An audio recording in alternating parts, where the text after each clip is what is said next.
From 1730 to the Revolutionary War, there was a strange forgotten kingdom just beyond these mountains, one run by two semi-legendary families, the Moytoys and the Pribers. This story is shrouded in myth and mystery, but many of the leaders positively existed. Their bloodlines and the events surrounding them are up for debate.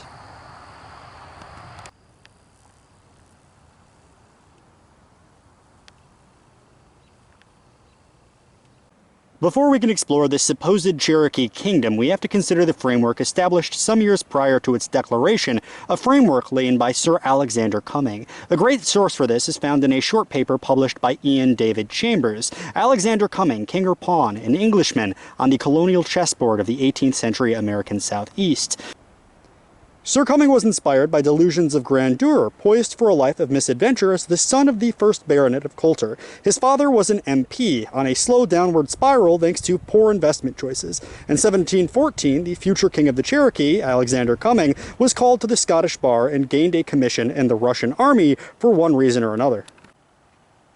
By 1718, he was removed from his post and given a pension. Only 3 years later, this was revoked by Sir Robert Walpole, which Cumming suggests was because his father opposed him in Parliament. His officer's commission in limbo, his career behind him, his pension erased, and his father in debt, the young Cumming was at his wit's end. Then his wife had a strange dream. Her husband, she said, was destined to journey to the New World and be crowned King of the Cherokee. He set out on his quixotic journey in 1729, leaving her behind in Scotland. In Charleston, he was able to convince colonists to support him by writing promissory notes and swearing up and down he would pay them back.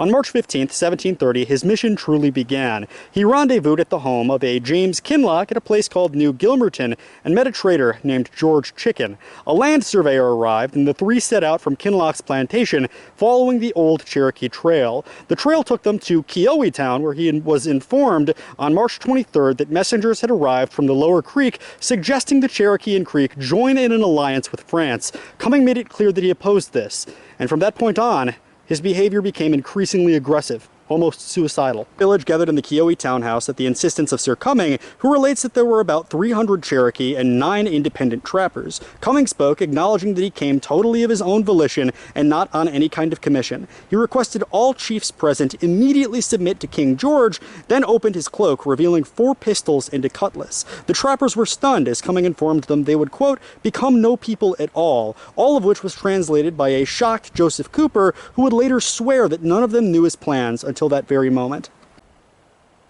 Having basically planted his flag, Cumming came to view the townspeople as British subjects. Ludovic Grant, one of the 9 traders present, wrote that he'd asked Cumming what he planned to do if the Cherokee refused his demands. He claims Cumming got a wild look in his eyes, exclaiming that he'd set fire to the townhouse with the brand in the center of the floor, and then guard the exit and shoot anybody that tried to escape, essentially massacring 309 people, and probably dying in the process.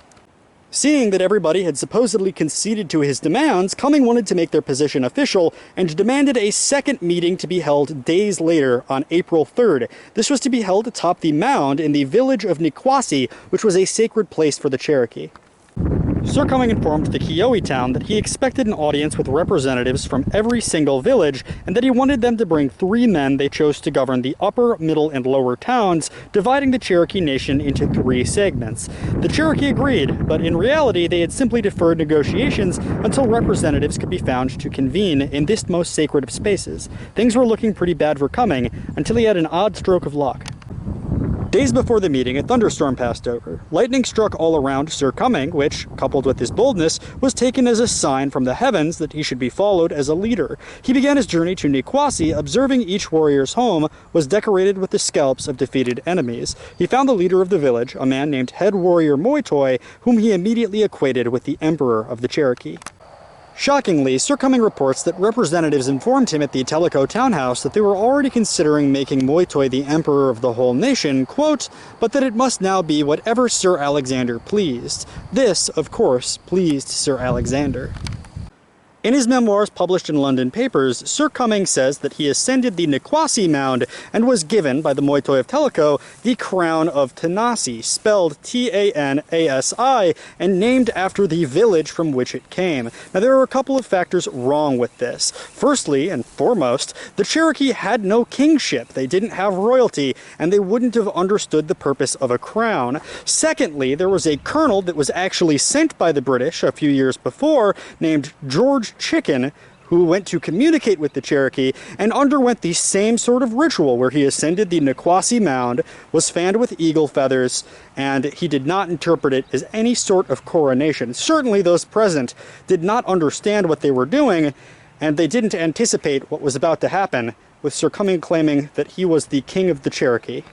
And a second, almost darkly funny factor about Sir Cumming's lies is that he claimed, after being given this crown, he issued a speech demanding total obedience and subservience to King George, and when they asked him when he was crowned, he said that it was the day after, and that he had to request his crown from the Moytoy of Tellico. What kind of a king of the Cherokee has to ask for his own crown?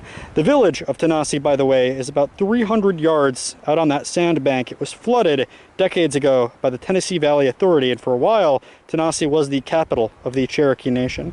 So, once he got that crown and declared himself king, he declared the Moytoy who gave him the crown, of course, emperor. After only a few weeks in the wilderness, Sir Cumming returned to Charleston with 7 men who were chosen by the Moytoy of Tellico to confirm his accounts.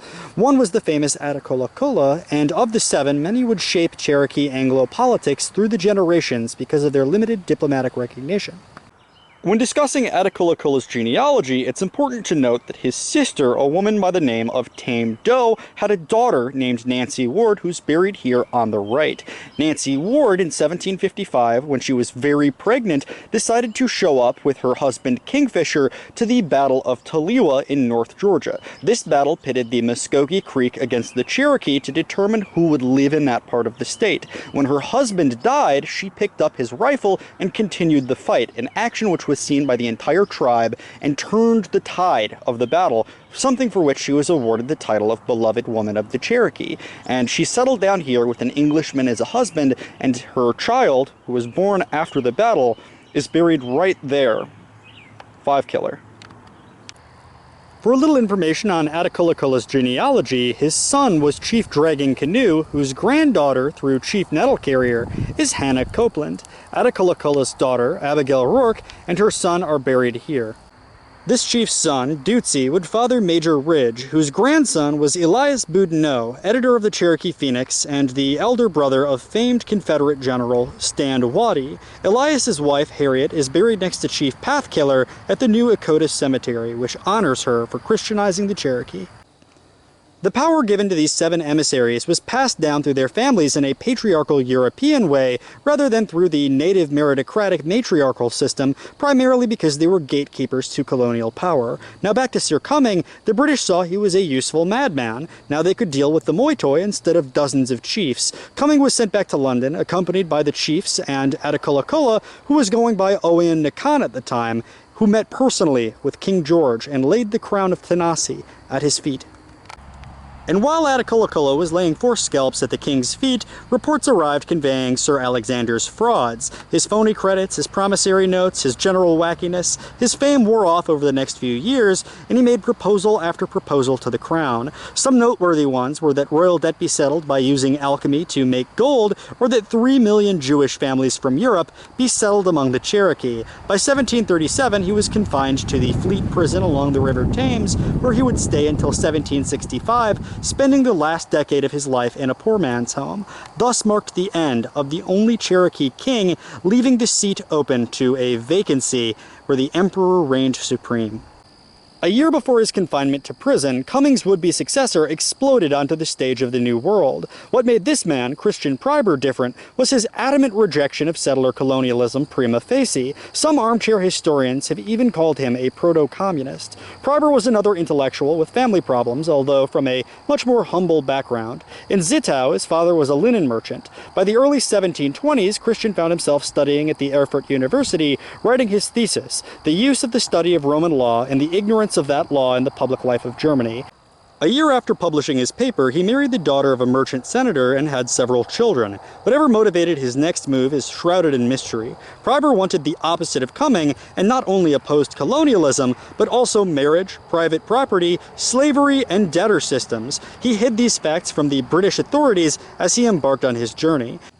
In June of 1735, Priber petitioned Oglethorpe requesting safe passage to Georgia on the next boat leaving the harbor. He likely read the exploits of Sir Cumming and already had a plan to seek out the Moytoy of Tellico. Priber sold enough to finance a one-way trip and applied for a land grant in Amelia Township. With his new money, he embarked on a one-man mission. The secrecy he maintained would lead many who encountered him to guess that he was a spy. It didn't help that he supposedly spoke French fluently and was a Jesuit, although the Jesuits were often used as scapegoats for the British. Oddly enough, the Jesuit lie is believed up to modern times. By 1741, Priber had uprooted his life on the coast and moved inland to the village of Great Tellico at the confluence of these two rivers under the protection of the Moytoy of Tellico. Of course, the Moytoy never communicated this with the British, who had appointed him Moytoy not too long prior, but they didn't really know that Priber was there or that he really posed a problem at all yet. That was until a man named Antoine Bonnefoy, a Frenchman, had been taken captive by them. And this man, he was just an explorer and a trader,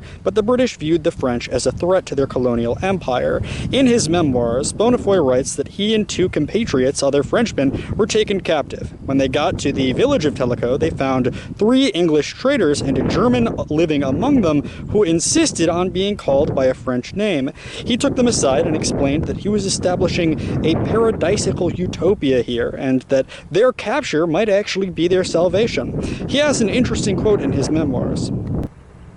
Quoting Bonnefoy, he replied that he would admit us to the establishment in France of a republic for which he had been working for 20 years, that the form of the government should be that of a general society of those composing it, in which, beyond the fact that legality should be perfectly observed as well as liberty, each would find what he needed, whether for sustenance or for the other needs of life, that each should contribute to the good of society as he could. I told him, as did my comrades, that we were disposed to join him as soon as he should have shown us some security respecting his establishment. Priber hinted at a larger sort of conspiracy against him. He said that he was forced to flee Germany and his family because he was a Republican, that he lived on the coast with the British protecting him, and that after 18 months he was forced to flee there. He was now living amongst the Cherokee under the protection of the Moytoy, and that the British were requesting him, but the Moytoy was refusing because he wanted to exercise some degree of sovereignty. Bonnefoy wrote that over the next several months, the Cherokee captured other Frenchmen who were mostly just independent trappers and traders in the wilderness and brought them back to the camp here at Great Tellico pursuant to British demands, because the French and the British were enemies and competing for sovereignty over these colonial regions. And naturally, he formed a friendship along with several other Frenchmen, and they agreed on what to do about this unusual German man. And quoting again from his memoirs, he had 100 English traders belonging to his society who had just set out for Carolina, whence they were to return next autumn after having got together a considerable number of recruits, men and women, of all conditions and occupations, and the things necessary for laying the foundations of this republic, under the name, the Kingdom of Paradise. In his memoirs, Bonnefoy says that he and the other French prisoners agreed to feign interests in Christian Priber's Kingdom of Paradise until the opportune moment to break and escape. Of course, on April 29th, 1721, after winter had finished, they all had to make a break for it, although a couple of them had stayed behind. Oddly enough, he states in his memoirs that although the Cherokee were adamantly opposed to forming an alliance with the French and wanted to foster good British relationships, oddly enough, Christian Priber was seen telling them that maybe they ought to play the colonial powers off each other and pick an alliance with France. Naturally, once this report reached back to Britain, Britain viewed Priber as their greatest threat on the frontier. Elsewhere in his memoirs, Bonnefoy says he overheard and actually spoke with Priber about the need to establish an atheist society that welcomed debtors and runaway slaves. Naturally, his hatred among the British went from manageable to something that the British had expended all of their energy to capture, and eventually they would open up a bounty that resulted in his capture. By 1743, the British commander at Fort Augusta learned that Priber wanted to journey past Tallapoosa to Alabama through Creek territory and offered friendly terms to any Creek natives who captured him. The Creek also understood that to harbor him in their nation would mean certain war with the British.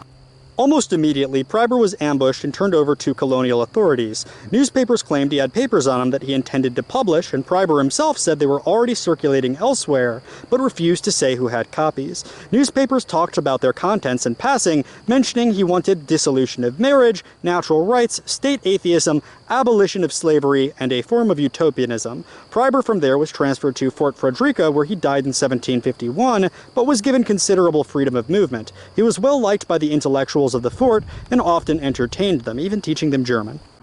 The progenitor of the Moytoy family was Quetzalcoatl, born sometime around 1650 in eastern Tennessee. His son, Amatoya Moytoy of Coda, was considered a prominent local chief, but it was Amatoya's son, Moytoy II, that Sir Cumming declared emperor. This emperor probably lived through Priber's stay in Cherokee lands, but there's some dispute, as various sources have the original emperor dying in 1741. Whatever the case may be, he certainly met Priber and gave him some form of safe passage, if only we had better documentation on whatever interaction those two men had. After the death of the Moytoy of Tellico, the title was claimed by his brother, Dreadful Water. His reign was ineffective, and he was almost immediately eclipsed by Moytoy's other brother, Chief Old Hop. Hop's daughters married an Irish settler. One of them, Granny Moytoy Hopper, is buried here. Her sister is said to be buried in this cemetery with no marker, so very likely her father, Chief Old Hop, is buried in the same plot, the forgotten emperor of the Cherokee, whose reign only lasted a few years. Chief Old Hop's reign was considered the embodiment of Cherokee culture, and under his rule, he began to steer the Cherokees into a closer alliance with France. Priber would have been very proud of him. Obviously, at this point, the British stopped recognizing the Moytoy dynasty and effectively erased the family name from the history books. A few short years later, he passed away in 1760. His son, Standing Turkey, stepped forward to claim the title of emperor, but nobody in the tribe really recognized him because he had ineffective leadership. The following year, the title was seized by another relative of the Moytoy, Attakullakulla. Chief Attakullakulla was the grandson of the progenitor of the Moytoy dynasty, a man by the name of Quetzalcoatl. You might remember him as an ambassador to London in 1730, Attakullakulla, I mean. This kept the bloodline from dying, but the royal claimants gradually faded into increasing obscurity. Even those who claimed that there was no Princess Cornblossom or internal recognition of the Moytoy family must acknowledge that Attakullakulla existed and was related to Moytoy, and also was revered in the tribe. One of the last emperors of the Cherokee was Oconostota, possibly a son of the Moytoy of Tellico. By the time he became emperor, he was an old man. There is some thought that he was directly influenced by Christian Gottlieb Priber, and that he never forgave the British for what they did to him. Apart from taking away a good friend, the British also drove a wedge directly between the Creek and the Cherokee, in a weird game of colonial chess. Because the Muskogee Creek had turned in Christian Gottlieb Priber after intercepting him on a pathway while he was on his way to the interior of Alabama, they felt that they were now in favor by the British, so they moved into a settlement at Taliwa, and it was Oconostota, decades before he became the last emperor of the Cherokee, who led an expeditionary force to oust them at the Battle of Taliwa in 1755. I've already mentioned this. Chief Attakullakulla's granddaughter, Nancy Ward, participated in the battle, and her husband, Kingfisher, was killed, and Oconostota emerged victorious after totally massacring the Creek, but no doubt, years later, as he grew wiser with age, he realized that he could have formed a confederation. He could have followed the influence of Christian Priber and played the British and French off each other in a utopian society. And now, decades later, with many of their villages burned by the British, he was realizing the error of his ways, and he was probably very bitter at the loss. Oconostota fought an uphill battle against settlement for many, many years until he was finally recognized as Emperor of the Cherokee once everybody else in the line to the Moytoy of Tellico had died off. This was a very sad time for him. As you can imagine, he witnessed countless of his own people massacred just by settler violence. He saw dozens of towns burned down, and the Revolutionary War forced out their former allies, although by the time they left, they were no allies at all. In 1782 or 3, he finally passed away, and his grave was discovered in very modern times after the former capitals of the Cherokee state had been flooded, and the soil around it has been raised to make a monument to this warrior who is not really taught about in public school anymore. I really wish we would do a better job at teaching history like this. Family folklore claims that Priber married into the tribe, taking Clogatia Moytoy as a wife. Supposedly the daughter of Moytoy, she was very likely his niece. There's intense debate about whether or not she existed, although the consensus is that she did not. After all, the Moytoy of Tellico probably had a son named Clogatia, and Priber didn't believe in marriage. However, if the stories are true, this is where Priber's bloodline marries into the Moytoys and combines both early European attempts at establishing a kingdom or a utopian society. If Lady Clogatia existed, keyword if, she would have been born in the Toko Indian village sometime around 1720. Her marriage to Priber must have taken place around Tellico, after which the two had a beautiful young daughter, according to the family, Crete Priber. This would have had to have happened after his arrival in 1735, but before his arrest in 1744. Now, Crete Priber married Chief Doublehead in 1750. These dates are suspect. Crete would have been 10 years old and Doublehead only 6. But let's give archivists the benefit of the doubt and say they mistakenly entered 1750 instead of 1760, making this a marriage of a 20-year-old to a 16-year-old. In 1959, Thomas Troxell wrote a fictional family history containing the story, The Legion of the Lost Mine. This held that Crete Priber had 2 children, Tuckahoe and Cornblossom, both of whom were born in Tellico Plains. Thomas Troxell's story was reprinted in 1975 by Robert Collins in A History of the Daniel Boone National Forest, but common belief is that historians have mostly debunked the existence of Tuckahoe and Cornblossom.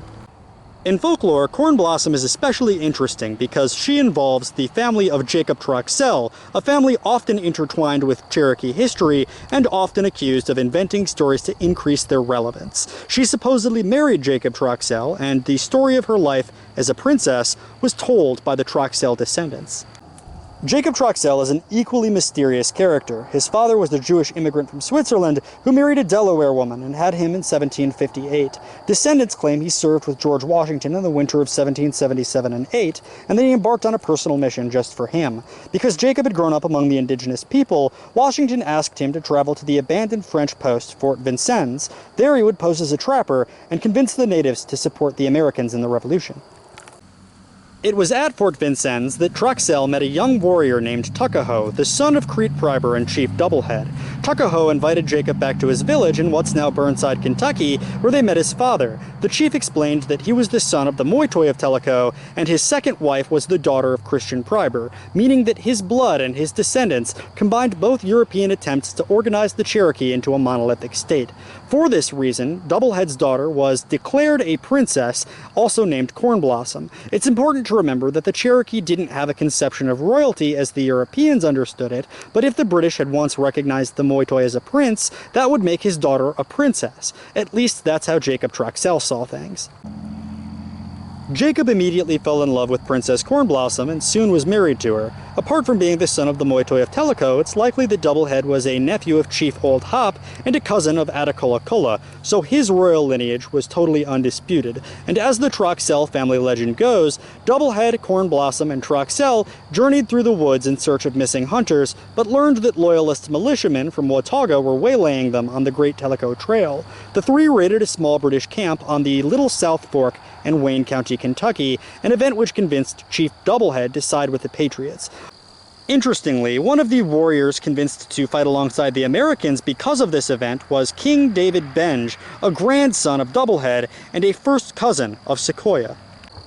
Doublehead was very confident with the settlers during the war and signed the Treaty of Sycamore Shoals in 1775, which sold 18 million acres to the Transylvania Company. It's important to note what the Transylvania colony was because it partly explains why this history has supposedly been rewritten. Explorer James Robertson arrived with some of the very earliest white men to what he called the Watauga Old Fields in 1770.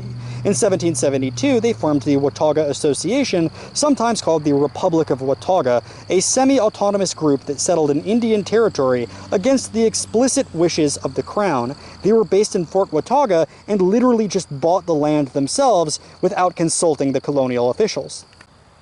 This treaty that was signed by Doublehead came during the Revolution when pioneers were vying for power. Some of these pioneers believed the aftermath of the Revolution might have many different independent republics with different political characters. One of these wealthy speculators was Colonel Richard Henderson, who wanted to found his own colony called Transylvania, which was quickly shaping up to look like an independent republic. A man of good standing, he financed the Daniel Boone expeditions and brought Boone to his treaty site, where chiefs like Doublehead ceded land to the intrepid pioneers, not realizing they were dealing mostly with rogues instead of a stable American government at that time.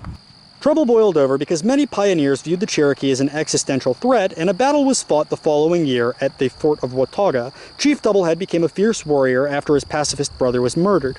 His first action took place in 1788 when he laid siege to White's Fort. He would go to war in Chickasaw territory because he married two of Colonel George Colbert's daughters. Colbert was the chief of the Chickasaw, so now Doublehead's private army included Cherokee, Shawnee, Muskogee, and renegades from the Chickasaw. Understand, Chief Colbert was okay with Doublehead's presence, but not necessarily with his war. By 1791, Doublehead's war was mostly over. He visited and tried to make peace with President Washington at the request of his son-in-law, Big Jake Traxell. When Dragging Canoe died in 1792, Doublehead was recognized as the leader of the Chickamauga. He governed alongside Chief John Watts, who spearheaded another push into Doublehead's old territory in the Cumberland Valley. Watts led 280 warriors against Buchanan's Station, killing many settlers. Doublehead chose not to go that time, but several of his family went and died in the resulting fight. As a result of losing several family members, he decided to raid the Cumberland Association, which he thought had stabbed him in the back. His warriors infamously cannibalized several men at Doublehead's insistence, and none of the men would work with him again because of this. Doublehead maintained he only gave this order to try tricking the pioneers into misidentifying the attackers as Iroquois, who were known for ritually cannibalizing their victims. Doublehead laid low after the raid. When the Cherokee formed their first reorganized national government in 1794, he was appointed Speaker and was the most outspoken about being pro-assimilation. Keep in mind, his whole lineage promoted republicanism, cooperation, and coexistence, all the way back to Priber and Cumming. This naturally made him many more enemies. His nephew, John Watts, was the principal chief, and Doublehead became the chief of the Chickamauga when Watts passed in 1802. This little raised bit of land near the Hiwassee River was where Doublehead, after assembling a mile-long list of enemies, signed his own death warrant in 1807. That's because he was meeting with white representatives and senior officials of the Cherokee Nation, and he decided to help sign over millions of acres, but made sure to add a secret provision which afforded him and his family 1 square mile of land. This wasn't something that was known throughout the Cherokee people, but it was something that was known to his old friend James Vann. Now, James Vann was a very high-level official in the Cherokee government, and he had participated in that raid further up north to the Cumberland Valley Association with Doublehead years prior, where Doublehead demanded that they all cannibalize the victims. Now, James Vann had a very negative attitude towards his old friend after this, and it was when Doublehead actually killed a young boy that Vann was trying to protect that Vann and his supporters began calling Doublehead Baby Killer. They called him Chief Baby Killer. And to see this man, who used to be so anti-white, so anti-settlement, just turn around and sell all that land and give himself 1 square mile, drove his friend James Vann to actually plot that assassination. It wasn't all that difficult to plan the assassination of Chief Doublehead. After all, James Vann, who led the charge in that plan, knew that he was living at Doublehead Gap in Kentucky and that he'd be back down in August of 1807 to take care of some clerical issues. They all waited, the supporters of James Vann, for him to arrive, but on the night of the planned assassination, James Vann had gotten too drunk. After all, he'd been assigned with killing his old friend, and the Ridge led the charge. He was the man who led his men into the bar to shoot Doublehead in the shoulder. Well, Doublehead stumbled out into the street and tried to take refuge in the home of a school teacher, but the whole band descended on him and finished him off with hatchets. His body was brought up to Doublehead Ridge, where he was buried around his family. And this is the old Garrison Cemetery. Virtually none of these people are known, except for the old Garrison commander, Colonel Meigs, who's buried at the tree line back here. Buried in the Sam Hiwassee Garrison Cemetery is a famous man, a friend of the Cherokee, and a Revolutionary War veteran, Colonel Return Meigs Sr. He was involved with the invasion of Quebec and was a division commander underneath Benedict Arnold. He was taken prisoner of war but released in an exchange after the British had heard he treated British POWs exceedingly well. An early pioneer, he eventually settled in 1801 at the garrison and was charged with being an agent to the Cherokee, at which time he actually helped them establish a republican form of government, and died here in 1823 of pneumonia, which resulted from his actually staying in a tent with the local Cherokee chiefs to iron out some negotiations and a treaty. Another interesting fact about Colonel Meigs, who would go on to command Hiwassee Garrison, is that during the Revolutionary War, he led 190 patriots in whaleboats to Sag Harbor, where they burned a dozen British ships, captured 90 prisoners of war, and didn't lose a single man. Big Jake Troxell and Corn Blossom settled down in the Cumberland Valley after Doublehead's death. They had a deal with white settlers specifying they would relocate children to Gideon Blackburn's Indian School in the event of unrest. Only a few years later, in 1810, if the Troxell family is to be believed, the worst massacre on the East Coast took place. Congress had just extinguished all Cherokee landholdings in the state, and those left were called squatters and very often massacred. The story was kept alive through oral histories, but not on paper, because it was part of a particularly brutal campaign of ethnic cleansing known to authorities, but erased for personal prestige. The story was first told publicly by a descendant of Troxell in a historic fiction novel. He later claimed the massacre actually happened, but other details of the book were embellished. In the novel, Hiram Big Tooth Gregory was the instigator of the massacre. He was active under John Sevier in wiping out natives to make way for the proposed state of Franklin, as were many of his older friends. The author implied a genocide had happened under Sevier, but because the state he led went unrecognized, it's been erased from American history. Sevier is even known to have propositioned the Spanish to annex them, a clear case of treason. Franklinites were ruthless, and when he became a hero of Tennessee, much of his past was erased. Big Tooth Gregory heard there were dozens of women and children gathered in a cave behind Yahoo Falls and waiting for evacuation to an Indian school near Chattanooga. He led his band of renegades to slaughter them. One of Doublehead's daughters was killed and buried at the base of a large flat stone in what is today Stearns, Kentucky. Princess Corn Blossom was on her way there to follow them south and escaped the initial assault. When she arrived to the massacre site the following morning with her son, little Jake Troxell, she found her relatives scalped, and some of the vigilantes were still finishing them off. A small skirmish wiped out the last vigilantes left in the cave, but Corn Blossom was shot in the belly and died 2 days later. Her husband, Big Jake Troxell, lost his mind in grief. It's unknown when he died exactly, but most records indicate sometime around 1810. It's believed that little Jake Troxell, now without parents or siblings, remained in the hills for years, bushwhacking settlers. There's some rumor that he's buried in a local area, but references are incredibly hard to find. Big Tooth Gregory survived the massacre, but it's unknown what happened to him or where he's buried. His son died fighting for the Union in the Civil War.